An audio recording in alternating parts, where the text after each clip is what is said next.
Okay. The last part is the encampments, where we follow CDC guidelines on encampments. There have been emails back and forth, and I've addressed most of them, if not all of them. But you're definitely not allowed to have an encampment on private property. We've worked with the sheriff on this. So private property is definitely not allowed. Also, if there's spoiled or detritus, which is like food that is old or whatever, that can be removed, when there was some concerns about that not being removed. And if they're homeless folks, or the encampments are impinging on a major public infrastructure, for example, some of the river bridges and things like that that are being done on the American River Parkway, those also exclude the encampments. So we've had actually fairly good experience with it in terms of dealing with the sheriff and the police department. They've been doing it appropriately, and I think we have a decent agreements with them in terms of how it's been operating. I have a question about what you said about encampments on private property. Is that, I assume that's because it's under the rubric of public health for the entire county, that applies to all the cities within the county as well? Yes, it does. Because I know the city of Sacramento is currently having a debate about encampments, that very specific issue, encampments on private property and whether or not to sanction that. The private property encampments are allowed to be removed. Okay. Period. And so part of the problem with the increased number of encampments now, there's been a large concern with the number of increased encampments, particularly like in the River District and a few other areas. And the reason for that is that obviously shelters that are congregate shelters, people are not accepting as many people as before, and some more of them are out on the street. Yeah, I wanted to talk about two of the areas you talked, Dr. Bielenson. I guess let's start with the one we're on right now. You heard the caller earlier this morning, and I know my office over the last several weeks has received numerous inquiries, calls in that Bradshaw, Mayhew, Butterfield, Folsom Boulevard corridor. One, obviously, there are a couple of light rail stations there that folks can easily access public transportation. Some of the pictures that came in yesterday, photographs were taken by one of the residents, showed some situations that, again, I don't need to go into any great description here, but where I think the sanitary conditions certainly become of heightened concern. And I will agree that the homeless outreach team has been responsive. It's not just the sheriff's officers. Obviously, we have the ability to have social workers, mental health, and public health workers with them as well. But we have a growing concentration in that area, some of it on private property, some in the public rights of way. And I think one of the, for those that are familiar, and I'm sure most in this room, if not most folks are watching, you've got both your transportation corridors, light rail, as well as the trains, heavy rail trains. You have a freeway overcrossing, you have Folsom Boulevard, a major arterial, and then you have neighborhood streets and business districts that are all accessed off of Folsom Boulevard. And again, it may be similar to what we have in other areas of the county, but what is it that we can do relative to sanitation issues? I heard you say about rotting food, and certainly the encampments can be an issue just because of of their placement. And you said if there's some sort of public safety issue, and I know that RT, I think Union Pacific, if we've been able to get through to them, have reacted to proximity to trains that pass and so forth. But is there nothing beyond what you just described that being done? Because again, you heard the frustration from one of the callers, but I've taken a good deal of that input, both in writing as well as in phone calls from folks that we tried to be responsive. And again, I think teams of folks have been responsive. But we talk about the public health as it relates to the pandemic, and certainly trying to guard against transmission of the disease. But we've got another issue, and it's not just an aesthetic one, it's one that relates to public safety. And I know that Sheriff Jones and his team, if there are other illicit activities that are unrelated to pandemic or so forth, that they certainly will be responsive to that. But what else could you suggest? I mean, at least from your, you and Dr. Kasseri, because again, one only needs to drive. If you haven't already, go take a look for yourself, and you can see what people are talking about. And the frustration is growing with the neighborhood folks and with our businesses in the area. And again, I want to do whatever we can do, certainly within the confines of the law and what we're dealing with here under the the regulations with the pandemic, but I don't think it's a good situation for anybody, at this juncture. So first, let me just give the rationale for why we have people protected in the encampments, and that is because they're getting food and water and health care by people going to those places and identifying them, and so continuity of care is important. That being said, it is clear that on private property, you do not have the right to have the encampment. So most of these places that I've gotten calls, and I get calls fairly often from folks, including from homeless advocates, that so-and-so is being moved and an encampment is being moved at such and such location, and I'll go out there, like at Stockton and 7300 Stockton, and actually they were on private property. And I don't know if that's the same, that's the city, this SPD, but they moved them. Same is true with the spoiled food and things like that. And we've also been able to move, like on Bassler, which I think is in Supervisor Cerna or Kennedy's district. There was a porta potty with water fountains there that we were asked to move, which we did, and has helped to ameliorate the issue. So I don't actually, I mean, I know you guys get a lot of these comments. I have not been getting that many of them, which generally speaking, I get them when you get them. And so if there was a huge problem, I think we would know more. I'm not denying that there's a problem, but we're also somewhat trapped in terms of what we can do. Well, it's a growing problem, and I can just say pre-pandemic we had, as we have throughout our community, a few homeless folks here and there, and we obviously work with them certainly from not just a law enforcement perspective, but from a social service and a human standpoint. But the concentration is growing, and I think the distinction between where public property begins and ends and where private property begins and ends, that can be a little blurred. But along that corridor, again, I'm pretty familiar with my district, and I can tell you that it's grown significantly, and it may be because they get pushed on from other areas, and they can get a light rail ride or a bus ride to there, or they make their way there, however they make their way. But again, I think and we'll send the photographs to you. I haven't been sending those to you. I know both you and Dr. K have been very responsive on the public health end of it. Dr. Bielsen, I appreciate that, but I'll send them to you because, again, if there's something that can be done, because I think the HOT team and maybe even our social workers are feeling a little frustrated because people, if they deny, if we say we have a place for them to go, we can't make them go. Even if we have room available. Actually, that's not true. Is that true? No. So on the public health order and the guidance by CDC, it says that there's an A and a B, and if there is housing available at that time, that ameliorates the need to keep the encampment. The encampment. So yes, it's part A and B of number 9. I think it's number 9 of the health order. Okay, so I guess I would say, maybe I can just look to NAV, and again, I know Sheriff Jones is here on another matter, but if we have a team of folks to go out there, and unless our shelters are completely full and there's no, maybe Bruce can weigh in as well, if there's no beds available, then that's understandable. But if we have availability of beds, and this can be for anywhere in the county, but in an area where we have a concentration, and we know we've got 10 beds available, and we make that offer and they say no, then we give them the proper notice and we can move those encampments, if I understand correctly. As long as that's the way the order is written. Okay, and then I guess I would just ask for some attention, and maybe I'm sure there's other members of this board who maybe have other areas. We don't have enough beds for all the homeless folks. I get that, and that's part of the reason why that they're, I think, taking the liberties to camp in those public areas. But I assume we have some capacity in the system, and if not, then maybe we need to use some CARES money and get some more capacity so we can deal with their neighborhood issues, because people are getting terribly frustrated about it. And again, we're not going to solve it all. And again, I know I see it throughout the county.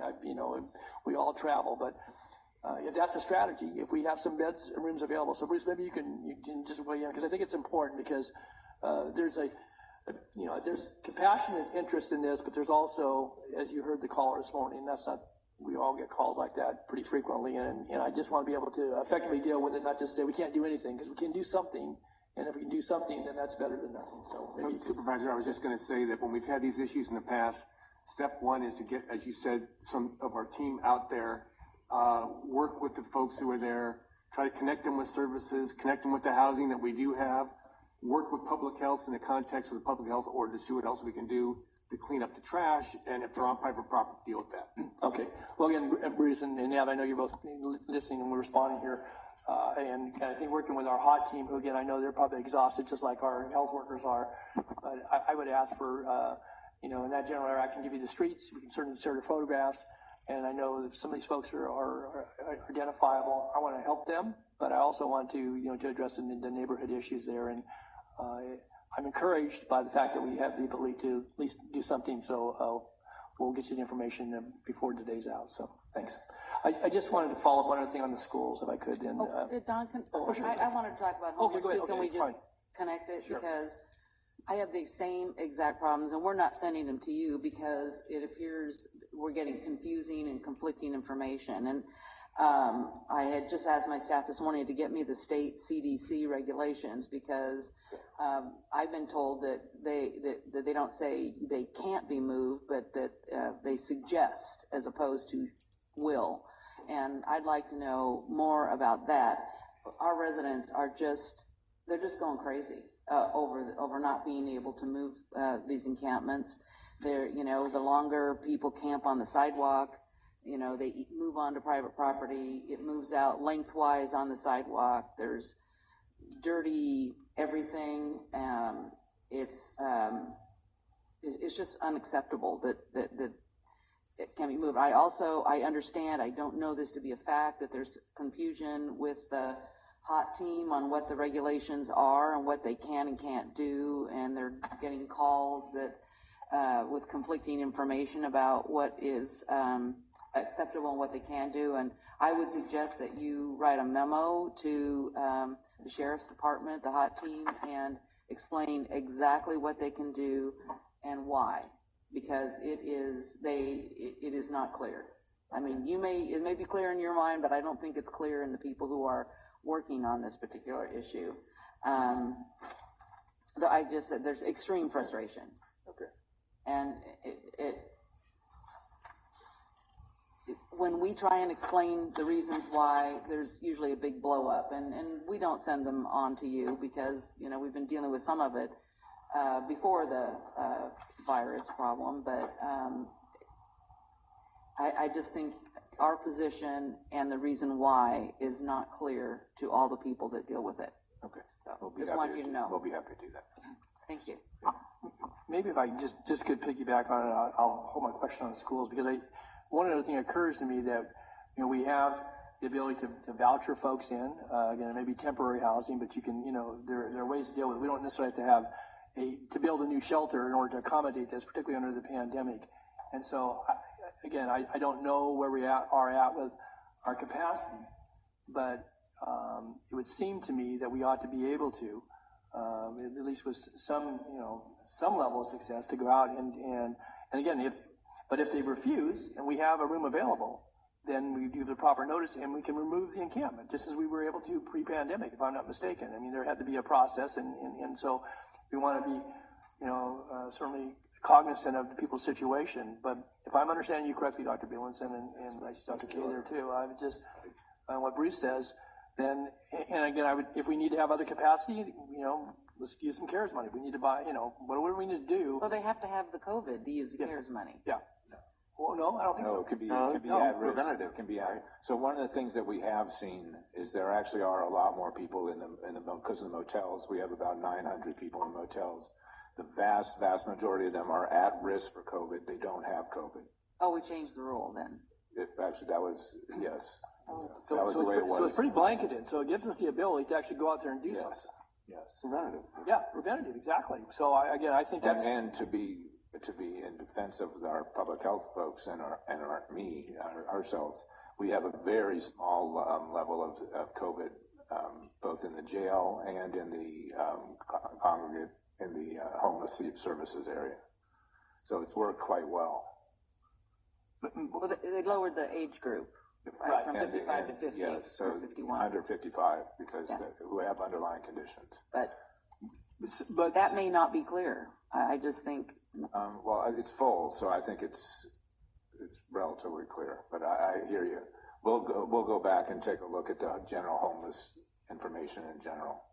But I think what Supervisor Peters is stressing is it's clear when it's practically clear for the people we Understand. represent. So, Understand. again, with all due respect, I'm sure it's very clear to the health professionals and those that are dealing with this as close as you are, and we certainly appreciate that. But just so it's not a case where you think it's just one district. I too, in District 1, have the same situation at Freedom Park Drive and I Street in the area around McClellan Park. Same thing as the same frustrations that Supervisors Natali and Peters have expressed. And so I just think there's got to be a better way to explain it and to make clear to our constituents the do's and don'ts and what we can and cannot do per the state and It's actually per the feds, this federal CDC. whoever it is. I know, I understand, I'm just saying. But I will put out such a piece shortly. if I could just weigh in a little further on this, it would seem to me that, with our initiative to, deal with homelessness, chronic homelessness, and we had an approach pre-pandemic that, again, it had limitations on it, both resource-wise, but also obviously housing and ability to move folks through the system. But we have that, and that hasn't gone away. And if we're seeing, particularly in our areas, and part of the whole hot team approach in the Parkway Initiative, neighborhood initiative is that if we focused on it there, that we knew there was going to be some push out potentially into other areas, geographical areas of the county. But now with the pandemic, and I think a number of other compounding factors, including I think effects of loss of jobs and so forth, we see homelessness at least much more visibly with a lot of encampments and the right-of-ways and in community areas. And I think that part of the impression has been that, well, you just can't do anything about it. And I think what we're hearing here today is that, yes, we can do something about it. We can be compassionate in our approach to it. And I would just say, though, if it doesn't meet the COVID criteria relative to any of the cost center, there are other initiatives this county has, again, with limitations, and I would encourage us, particularly in the unincorporated area, as it relates to that, and certainly in the Parkway, but it goes to working with our partner cities and so forth. But I can tell you that's one of the quips that I get from folks. Well, just go down the way and look at, city A or city B. They don't have that issue. How come it's out here just across the city line?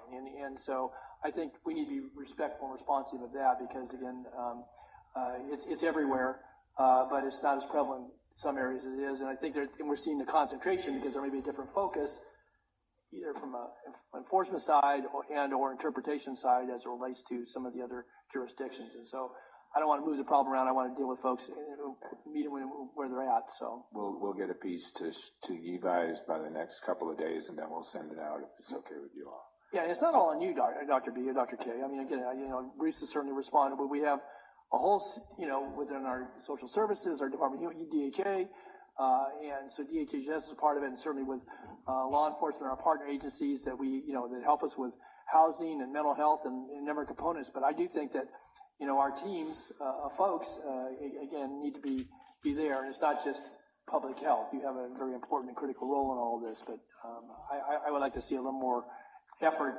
concentrated to help. Otherwise, I think that, what you're hearing from us is just going to continue in the calls to our offices, but I think that, calls for us to do something are going to become even more clear. So Before we leave this specific topic and hear from Supervisor Frost, those that are watching and certainly those that are at the podium understand that there's an expectation that at each of our board meetings from here on out, we're going to get this kind of report. So I think it's important to note that you're hearing very clearly a consistent concern expressed by a majority of us at least. So I would like you to please be prepared at the next time we have you in front of us to maybe focus on that. And I know in the interim, we're not going to wait. You're going to get us some more information, but I think it's obviously a sub-issue of the pandemic that warrants probably some further discussion. We can probably talk briefly about the tiered system in the schools each time if you wish as well. I'm still, have comments regarding the homeless. Supervisor Frost? I do also have something on the schools.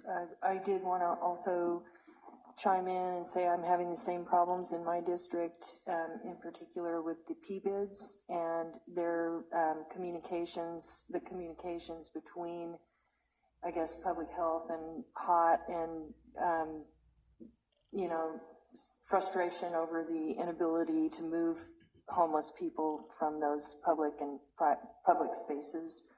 And so it sounds to me like, based on the conversation I've heard between you and my colleagues, that there should be no reason why P-bids do not have, there's not a protocol that can be business as usual in moving homeless out of that business district. If there's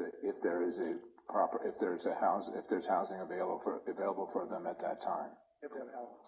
So, Otherwise, it's private property. and when you're sending out that written protocol, or, you know, that Supervisor Peters has requested, Yep. if we can make sure that the sheriff department is included in that, because the P-bids are hearing that, you know, per public health orders, they can't be moved. And it sounds like there's an added level of resources, because Bruce said, if HOT can't move them, call us, because we'll go out there and we'll figure it out. So we need something in writing that clarifies what the next steps are, so that they, you know, they're not having this same frustration in the commercial So districts. I'll get that to you by the end of the week, and then we can discuss it at the next meeting. If that's Okay, and then I just wanted to go back to outdoor recreation in schools. Were you going to cover that, or? Outdoor recreation Yeah. or schools. Yeah, and I know outdoor recreation is considered safer, that I'm under the